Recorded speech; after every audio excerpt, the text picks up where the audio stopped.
Hey everybody, welcome back to LeftPawGaming and a brand new Thursday news video. Today we are going to unpack the excitement that came with us finally getting a release date for God of War Ragnarok. So if you guys are excited to hear my thoughts on the upcoming follow-up to 2018's Game of the Year God of War, then like this video and subscribe if you're brand new.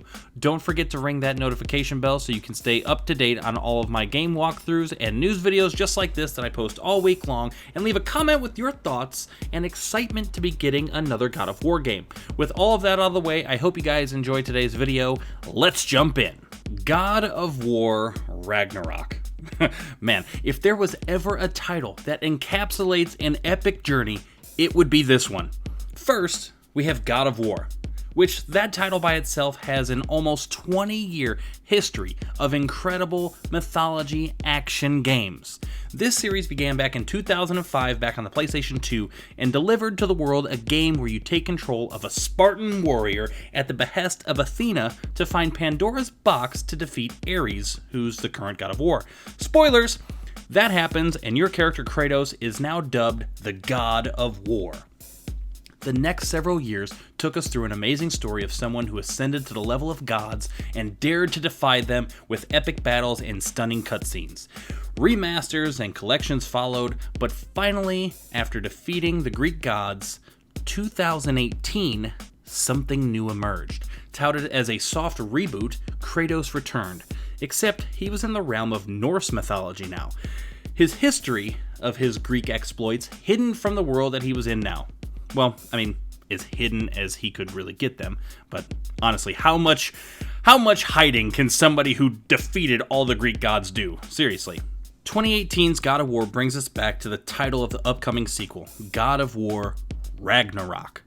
Being set in Norse mythology and having Ragnarok as a subtitle screams an epic event. Ragnarok in Norse mythology is essentially a series of events that wipes the world into a clean slate, removing all the gods and everybody else that was on there after the world is submerged into water. The world then resurfaces, brand new, and ready for new life to walk it. Obviously, the gods know that this coming apocalypse is gonna wipe them out, and they try their best to stop it. But that is what ultimately causes Ragnarok. It's one of those things that knowing the future is a gift and a curse, and with the Norse gods, they fall victim to the curse side. That makes this title carry such weight because the creators of the game have said that this will close out the Norse era of God of War and potentially lead us into another mythos. But you know what, we're gonna have to wait and speculate later. We gotta get to this game first.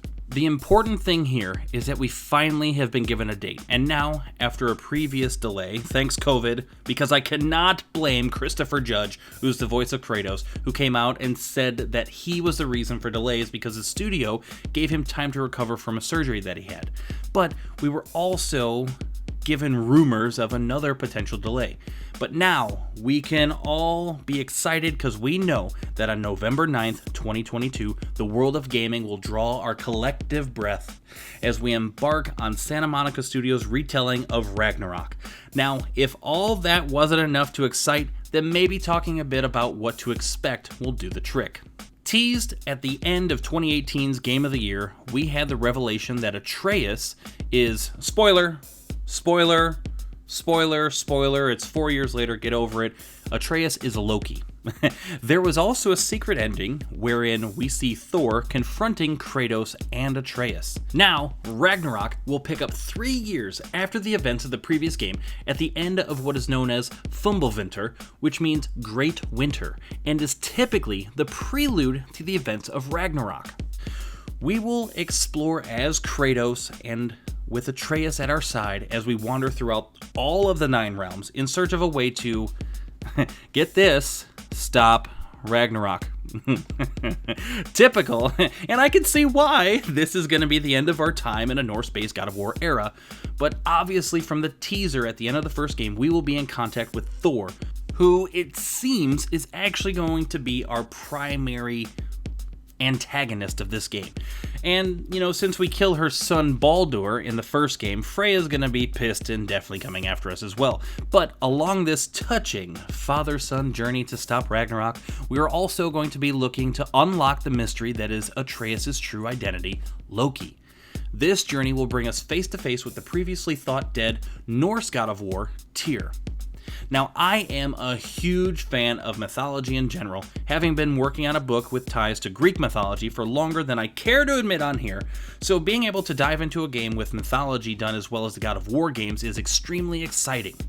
Besides the mythology, I am extremely excited to continue to use that Leviathan axe from the first game, as it's essentially Kratos' version of Mjolnir, which is Thor's enchanted hammer and weapon of choice, for those of you that don't know, but everybody should at this point, thanks MCU.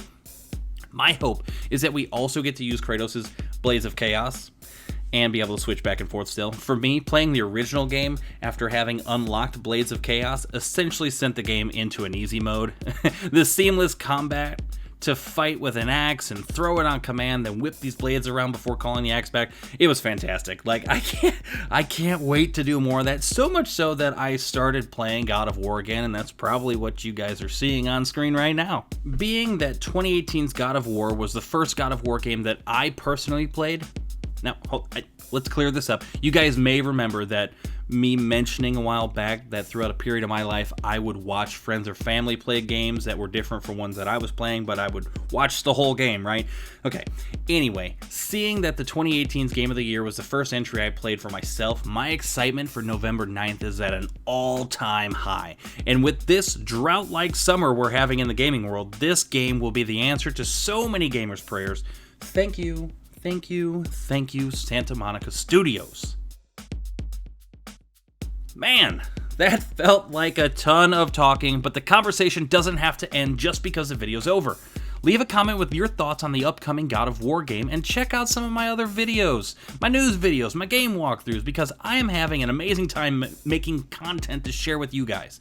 And look forward to next Thursday as I share more of my thoughts on the gaming world. As usual, thanks for stopping by. Don't forget to like and subscribe. We will see you guys in the next video.